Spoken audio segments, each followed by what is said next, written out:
ಎಲ್ಲರಿಗೂ ನಮಸ್ಕಾರ. CK Angry Foodie YouTube ಚಾನಲ್ಗೆ ಸ್ವಾಗತ. ಇವತ್ತು ರಾಮನವಮಿ ಆಗಿರೋದ್ರಿಂದ ಅದು ವಿಶೇಷವಾಗಿ ಪಾನಕ, ಕೋಸಂಬರಿ ಮತ್ತು ನೀರು ಮಜ್ಜಿಗೆ ಯಾವ ರೀತಿ ಮಾಡೋದು ಅಂತ ನಾನು ತೋರಿಸ್ಕೊಡ್ತೀನಿ. ಇವತ್ತು ರಾಮನವಮಿ ವಿಶೇಷ ಆಗಿರೋದ್ರಿಂದ ಒಂದ್ಸಲಿ ಮಾಡ್ಕೊಳ್ಳಿ, ತುಂಬ ಚೆನ್ನಾಗಿರುತ್ತೆ ಈ ಬೇಸಿಗೆಗೆ. ಹಾಗೆ ಹೊಸ್ದಾಗಿ ನೋಡ್ತಿರೋರು ನನ್ನ ಚಾನಲ್ನ ಸಬ್ಸ್ಕ್ರೈಬ್ ಮಾಡ್ಕೊಳ್ಳಿ. ಮೊದಲು ನಾನು ನಿಮಗೆ ಪಾನಕ ಮಾಡೋದು ಹೇಳ್ಕೊಡ್ತೀನಿ. ನೋಡಿ, ನಾನು 1 ಕಪ್ಪು ಬೆಲ್ಲ ಹಾಕ್ಕೊಂಡಿದ್ದೀನಿ ಒಂದು ಪಾತ್ರೆಗೆ. ಅದಕ್ಕೆ 2 ಕಪ್ ನೀರು, 1 ಕಪ್ಪು ಬೆಲ್ಲಾಗೆ 2 ಕಪ್ ನೀರು ಅಳತೆ ನೆನ್ಪಿಟ್ಕೊಳ್ಳಿ. ಯಾಕಂದರೆ ಕರೆಕ್ಟಾಗಿ ನಿಮಗೆ ಸಿಹಿ ಕರೆಕ್ಟಾಗಿ ಬರಬೇಕು, ಸ್ವೀಟು ಅಂದರೆ ಇದೇ ಅಳತೆಯಲ್ಲಿ ಹಾಕ್ಕೊಳ್ಳಿ. ಈಗ ಇದು ಕರಗಬೇಕು, ಅಲ್ಲಿ ತನಕ ಮುಚ್ಚಿಡಿ. ನೋಡಿ, ಇದೀಗ ಪೂರ ಕರಗಿದೆ ಬೆಲ್ಲ. ನೋಡಿ, ಒಂದು ಚೂರು ಇಲ್ಲ, ಎಲ್ಲ ಪೂರ ಕರಗಿದೆ. ಈಗ ಒಂದು ಮಿಕ್ಸಿಗೆ ನಾನಿಲ್ಲಿ ಕರ್ಬೂಜ ಹಣ್ಣು ತೊಗೊಂಡಿದ್ದೀನಿ. ಯಾಕಂದರೆ ಪಾನಕ ನಿಮಗೆ ಮಾಡೋದು ಅದರಲ್ಲೇ, ಅದಕ್ಕೆ ನಾನಿಲ್ಲಿ ಕರ್ಬೂಜ ಹಣ್ಣು ತೊಗೊಂಡಿದ್ದೀನಿ. ನಾನು 1 ಹಣ್ಣು ತೊಗೊಂಡಿದ್ದೀನಿ ಇಷ್ಟು ಪಾನಕ ಮಾಡೋದಕ್ಕೆ. ಈಗ ಇದನ್ನು ಸಣ್ಣ ಪೀಸಾಗಿ ನಾನು ಹಚ್ಚಿ ಮಿಕ್ಸಿ ಜಾರ್ಗೆ ಹಾಕಿದ್ದೀನಿ. ಈಗ ಇದನ್ನು ನೈಸಾಗಿ ರುಬ್ಕೊಳ್ಳೋಣ. ನೋಡಿ, ಈ ಥರನೇ ರುಬ್ಕೋಬೇಕು. ಮಧ್ಯದಲ್ಲಿ ಒಂದೊಂದು ಪೀಸ್ ಇರುತ್ತೆ, ಅವಾಗ ನಿಮ್ಗೆ ಇನ್ನು ಕುಡಿಯೋಕ್ಕೆ ಬಾಯಿಗೆ ಸಿಗ್ತಾ ಇದ್ರೆ ಸೂಪರ್ ಆಗಿರುತ್ತೆ ತಿನ್ನೋದಕ್ಕೆ. ಈಗ ಇದನ್ನು ಬೆಲ್ಲದ ನೀರಿಗೆ ಹಾಕ್ತಾ ಇದ್ದೀನಿ. ಈಗ ನೋಡಿ, ಒಂದು ಅರ್ಧ ಚಮಚ ಅಷ್ಟು ಏಲಕ್ಕಿ ಪೌಡರು. ಈಗ ಇದನ್ನು ಚೆನ್ನಾಗಿ ಮಿಕ್ಸ್ ಮಾಡ್ಕೊಳ್ಳಿ. ನೋಡಿ, ಈಗ ಪಾನಕ ರೆಡಿಯಾಗಿದೆ. ಈಗ ನಾನು ನಿಮಗೆ ಕೋಸಂಬರಿ ಮಾಡೋದು ಹೇಳ್ಕೊಡ್ತಾ ಇದ್ದೀನಿ.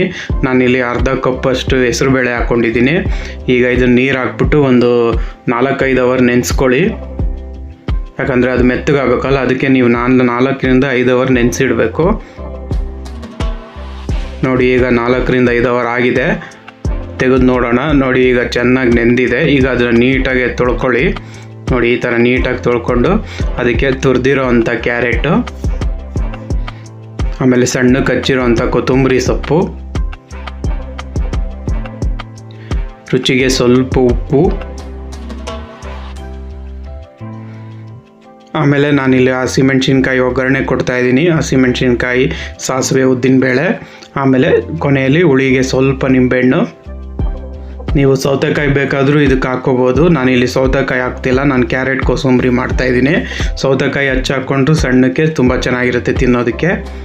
ಈಗ ಇದನ್ನು ಚೆನ್ನಾಗಿ ಮಿಕ್ಸ್ ಮಾಡ್ಕೊಳ್ಳಿ. ನೋಡಿ, ಈಗ ಕೋಸಂಬರಿನೂ ರೆಡಿಯಾಗಿದೆ.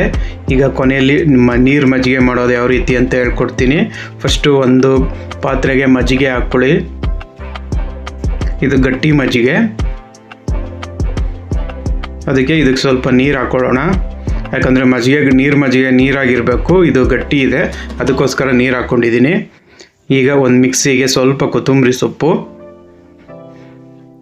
ಆಮೇಲೆ ಒಂದು ಚೂರು ಶುಂಠಿ, ನಾನಿಲ್ಲಿ ಶುಂಠಿನ ತುರ್ಕೊಂಡಿದ್ದೀನಿ. ಆಮೇಲೆ ಒಂದು ಚಿಟಿಕೆಯಷ್ಟು ಇಂಗು.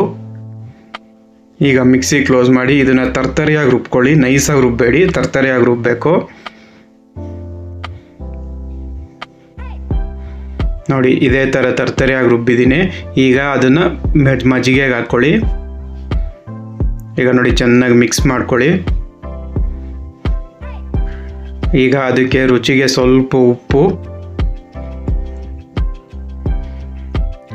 ನೋಡಿ, ಈಗ ಮಜ್ಜಿಗೆನೂ ರೆಡಿಯಾಗಿದೆ. ಈ ಮಜ್ಜಿಗೆ ಮಾಡಿ ಒಂದು 10 ನಿಮಿಷ ಬಿಡಿ. ಯಾಕಂದರೆ ಅದು ಕೊತ್ತಂಬರಿ ಸೊಪ್ಪು ಸ್ಮೆಲ್ಲೆಲ್ಲ ಮಜ್ಜಿಗೆಯಲ್ಲಿ ಬರುತ್ತೆ, ತುಂಬ ಚೆನ್ನಾಗಿರುತ್ತೆ. ನೋಡಿ, ಮಜ್ಜಿಗೆ, ಕೋಸಂಬರಿ ಮತ್ತು ಪಾನಕ 3 ರೆಡಿಯಾಗಿದೆ. ಇವತ್ತು ರಾಮನವಮಿ ಆಗಿರೋದ್ರಿಂದ 3 ಮಾಡ್ಕೊಳ್ಳಿ. ಅದಕ್ಕೆ ರಾಮನವಮಿಗೆ ಇದು ಶ್ರೇಷ್ಠ, ಅದಕ್ಕೋಸ್ಕರ. ನೋಡಿ, 3 ರೆಡಿಯಾಗಿದೆ. ತುಂಬ ಚೆನ್ನಾಗಿರುತ್ತೆ. ಈ ತಂಪು ಸೆಕೆ ತುಂಬ ಇರೋದ್ರಿಂದ ಹೀಟಿಗೆ ಇದು ಕುಡಿಯೋಕ್ಕೂ ಸೂಪರಾಗಿರುತ್ತೆ. ಒಂದ್ಸಲಿ ಮಾಡ್ಕೊಳ್ಳಿ. ಹೇಗಿದೆ ಅಂತ ಕಮೆಂಟ್ ಬಾಕ್ಸಲ್ಲಿ ತಿಳಿಸಿ. ಹಾಗೆ ಹೊಸ್ದಾಗಿ ನೋಡ್ತಿರೋರು ನನ್ನ ಚಾನಲ್ನ ಸಬ್ಸ್ಕ್ರೈಬ್ ಮಾಡ್ಕೊಳ್ಳಿ. ಇದೇ ಥರ ತುಂಬ ಅಡುಗೆ ಇದೆ ಚಾನಲಲ್ಲಿ, ಒಂದ್ಸಲಿ ನೋಡಿ. ಹಾಗೆ ನನ್ನ ವೀಡಿಯೋಗೆ ಲೈಕು ಶೇರು ಮಾಡಿ. ಇದೇ ಥರ ಸಪೋರ್ಟ್ ಮಾಡ್ತಾಯಿರಿ.